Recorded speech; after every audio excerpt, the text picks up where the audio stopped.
All right, so Bob, let's segue over to the Hall of Fame. So we have Chauncey Billups, Vince Carter, Walter Davis, and the one I'm really happy about, Michael Cooper.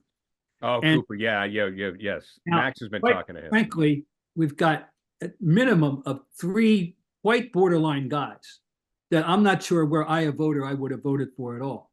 And you know that well, one of them I would have, I'll say.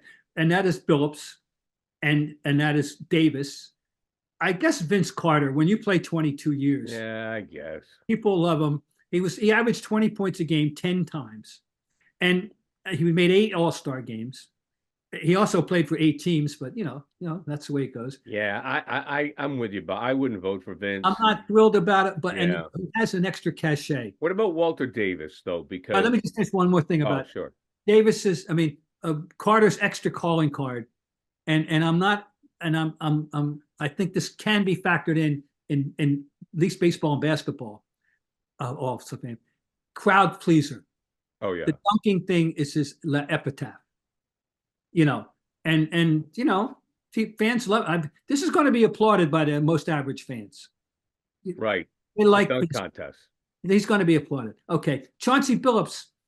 Also, he played. He only played for 8 teams, and but here's a great story about him. He was drafted by Rick Pitino, Yep. and Rick knew because he basically told us this guy. He's not. He's a combo guard. He's not a one. He's not a two. He's a guard. And then he wanted to manufacture. Then he tried to manufacture him into a point guard, Right. and traded him after 3 months. And it took him to his fifth team before it all fell into place, Scar. That was with the Pistons when he went to Detroit and he got a ring in 2004. But he had to go from Boston to Toronto to Denver, to uh, Detroit. Yeah, Boston, Toronto, Denver, Minnesota. That's Right. four. And in his fifth team in Right. 2004, he got to the Lakers. I mean, to the Pistons. He made 5 All-Star games. I just don't have that. He doesn't pass my eye test. He doesn't pass my feel. He doesn't pass my Potter Stewart test. But he's a good guy, and he was Great guy. unfairly treated by Rick. Rick, by the way, is going on record now saying he knows he made a mistake. That's just so you know. Okay, so Chauncey Billups, Walter Davis. The Greyhound. Walter Davis averaged almost 19 points a game for a career, averaged over 26 times, was a 6-time All-Star, and was a great rookie for the Suns. I know that. I guess I'm still not thrilled. I mean, I guess, but I can tell you a little story.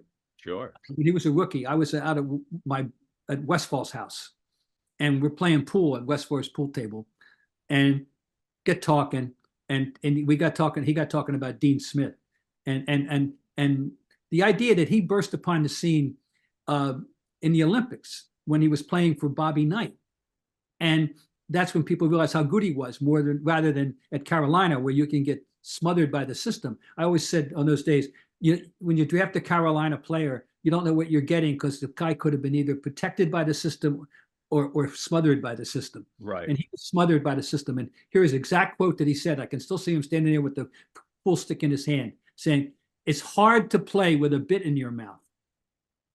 So we know where he stood about Dean in that regard. And then the most interesting selection ever, in my opinion, in the Hall of Fame, Michael Cooper, career points per game, 8.9. Now, we know why he's there, and I'm happy. This is Bill Mazeroski of basketball, and I was a big Mazeroski booster to go to the Hall of Fame. This is the most singular acclaimed mid-sized defensive player, probably other than Rodman, and he's a little shorter than Rodman. Michael Cooper's going in because he made the all-defensive team, first or second team 8 times. First team 5, second team 3. Also, who could present him? Larry Bird. Larry's long on record multiple times as saying Michael Cooper's the toughest guy that ever guarded him. And he's got 5 rings. And one other thing that his percentage wasn't that great. But he made a lot of clutch threes in his career. At least against the Celtics he did. I can tell you that. And wonderful guy. I'm so happy for him. I spent a little time with him, Garrett, in January when I was doing interviews for the forthcoming Larry Bird Museum, which is going to open in the spring. and I lobbied to get Michael Cooper on record, and he was terrific. And it's a nice guy. By the way, he's going to celebrate his 6th birthday on Monday. Just by the way, you can send him a card. And so I'm happy for him.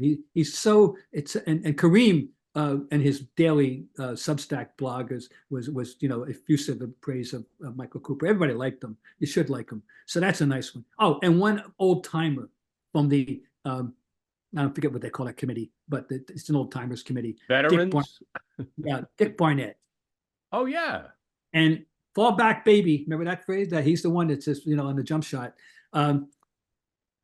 He was he goes in, and here's why he deserves to go in for sure. Yes, he was a very good NBA player, averaged 16 points a game for the Syracuse Nats, Lakers, and Knicks. 2 rings with the Knicks, and that's great. He's one of the great college players of his time.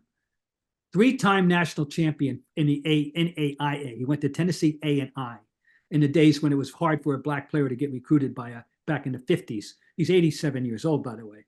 And he was a solid defensive player. And, when he was with the Knicks, and everybody acclaimed Frasier, got all this publicity for being. Frasier was a gambler, great poacher, great, lane lurker, a great anticipator.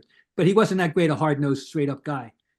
Barnett had to guard all the tough guys, and where Frasier could play free safety, and that's what he did. And Barnett took on the hard guys.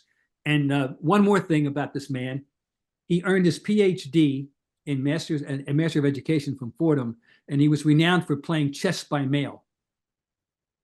How about that, ladies and gentlemen? Oh my God. Yes. So congratulations to you, Dick, and I'm so glad at age 87 you're living. Well, please make it to Springfield in August, please. But you're going to enjoy this honor, and he's a very deserving man. So when you play chess by mail, do you send it overnight? I guess. I don't know. I've never done it.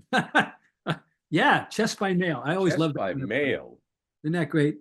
So those are the ones that people care about. But there are, obviously, we know. It's interesting. Of the ones, if I may chime in, I think Cooper should be in. And I still like Chauncey because they won a title. Okay. Fine. And the other ones, not so much. But I hear you about Chauncey. I'm not going to complain. That Pistons team, I obviously wasn't a Pistons fan, but they were a fun basketball team. Rasheed played out of his mind. But they were a fun team to watch. Well, they came out of nowhere. They weren't, it was like, where'd these guys come from? They played together. They put it together. They played together. They deserved that championship. Rasheed Wallace, by the way, we should be talking about him going to Springfield, except that he's one of the starting forwards, or at least he's on the right coming off the bench of the all squandered talent team. No doubt. Of course, the leading forward, the all-time leader, and that starting forward is Derek Coleman. But Rasheed's right there with him, and he should have been a Hall of Famer. But Rasheed should have been, no question. He had all the ability and the talent. Didn't have that je ne sais quoi. Didn't have that. So we also 3 contributors. One Doug Collins is going in as a contributor. Oh, good. And he coached and of course broadcast. Oh, TNT, sure. America owes him. He would have been a hero of heroes because he made the 2 free throws that would have beat the Russians in Munich. The Olympics. And down a point, gets fouled, goes to the line, makes them both, and then of course we got cheated out of that medal. Which our silver medals are still in a bank vault in Munich. They refuse to pick them up, and God love them. That's for that. And Jerry West goes in for the 3rd time. First as a player, second as a member of the Olympic team, 1960 Olympic team, and the 3rd time as a contributor, quote unquote. But to me, as an executive, to me, that's what it was. He's an excellent general manager. He wasn't a good coach, but he's an excellent general manager. And then the man, longtime owner of the Pacers, Herb Simon. Okay. And otherwise, Bo Ryan, a great college coach, a high school coach in Louisiana, Charles Smith, women's Simone Augustus, and the women's the international Michelle Timms of Australia, and women's veteran, another women's great coach at Wayland Baptist in the old AIW days, and that's Harley Redden. We don't know Harley, but congratulations to you. So that's it. It's not a glamour class compared to some of them, of course, but it's always a good time in Springfield, Iowa, and looking forward to it. What was it like to go in? And I understand you and Jackie McMullen have both made it abundantly clear as Dan Shaughnessy has, I think, with the Baseball Hall of Fame, that you're not in the Hall of Fame. Right. Oh no, I hate it. I mean, I always have to correct people. Okay, so you've been awarded The or Kirk recognized by Gowdy, the Hall of Fame. what Jackie and I have is the best in all four major Right. have a separate award for media, and they all have a different name, of course. You know, in basketball's case, it's the Kurt Gowdy Award. Right. He sponsored it, and they named it after him. And it's an honor. You know, it's a lifetime achievement award for writing and the sport. And I'm honored and thrilled to have it. And Jackie has it. Peter Gammons has it for baseball. That's there. It's the Ford Frick Award. Right. And, hockey, I don't know what it is exactly. Fran Rosa got it. The late Fran Rosa. Well, Shaughnessy's got the Ford Frick, doesn't he? Dan has it too, of course. Dan and Peter. We've got Larry Whiteside. Right. Right. And we have Harold Kaiser, who was a great columnist for us in the 60s and 70s, 50s, 60s, 70s. So the Globe is well represented historically in Cooperstown. And in football, well, Leslie Visser, who of course is our alumnus, she has Willie. And Will McDonough as preeminent writer. So I always say this, and you know, bragging about our sports department, that at one point in time, each of the four sports prominent person covering wound up in that sports respective media hall of fame. At one time, Peter, myself, Willie, and Franny Rosa were all working, and we all wound up in the wing. So Globe had a pretty good lineup, pretty good starting lineup in those days. I love the technology today because of the convenience. But back when I was working at good old WERZ in Exeter, New Hampshire, and at 4 a.m. I would go out to I would have to get the papers, and you get the Herald, and you get the Globe, you put them next to each other, and you go to work. You know, what's Borges got? What's Willie got? What's Mannix doing? What's he got over here? Bull Pat, Ryan McMullen, Gigliotti, Maserati. Then you go back over to the baseball guys back in. It was great. I mean, our kids aren't going to, it's just not the same. But when those two papers were going great guns, and I understand what you're saying, about the Globe Hall of Fame, but like the Globe and the Herald competition. Oh, it was tremendous competition. Oh, it's great. What? On the rail, pushing those two was the Quincy Patriot Ledger. Oh, sure, because Nick Cafardo, Hobby, Ron Hobson. Yeah. Mike Fine. Mike Fine is a good friend of mine, Mike Fine, and they were, their demise is really sad. They don't even have, I don't even want to go into it, but it's sad. But newspapers are under siege, and they're never going to come back to what they were. We're hanging on as well as anybody can hang on. And I want to, thanks to Linda Henry. She's the driver. Well, they found the model. I mean, look, you go on the Globe online, it's worth going on. I mean, they figured it out. Yeah, they figured it out. Now, the story that I love about how the late, great Nick Cafardo got to the Globe was, didn't Willie say to the Globe, whoever the editor was at the time, say, why don't you get this guy from the Ledger? He's kicking our ass anyway. Well, I haven't heard that, but I can believe it. Nick was a great hard worker, good, tremendous guy.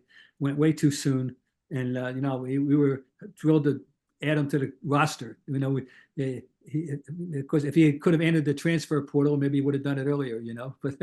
But because the thing with Nick got scoops with niceness. Oh, he was yes, a very sweet guy. But like he was very unsuspecting. Like I remember being down in spring training, or he'd always be like walking around and kind of like lying in the weeds, and I'd be like, "What are you up to?" Like, nothing. What are you up to? I go, "You're up to something. There's nobody here but you, so something's going on." He did football too, and he had good contacts there. He had great contacts with football. He got in good with Belichick and some of the Terry Glenn. He got in great with Terry Glenn. So, yeah. I was one of the, you remember these things, these stunning newses in your life. And my wife and my granddaughter and I were in Quebec City when we got the phone call that Nick had died. And because it was completely, he passed out. I mean, he passed out at Fenway. I mean, at JetBlue Stadium. At JetBlue Stadium. Oh yeah. On a day off. He was supposed to be on a day off, but he didn't acknowledge that there was such a. He went to the ballpark. Yeah. I mean, hey. One of the best. Bob, it's always a pleasure going down memory lane, my friend. Well, thank you. Good stuff as always. Prize Picks brings you the Bob Ryan. Jeff Goodman will be back soon. Tag way along for the ride, Zoom and Pod. Exclusive daily fantasy partner of CLNS Media. Pick more, pick less. Steady to it, Prize Picks. Bob, we'll talk to you next week, my friend. Very good. All right, Gary.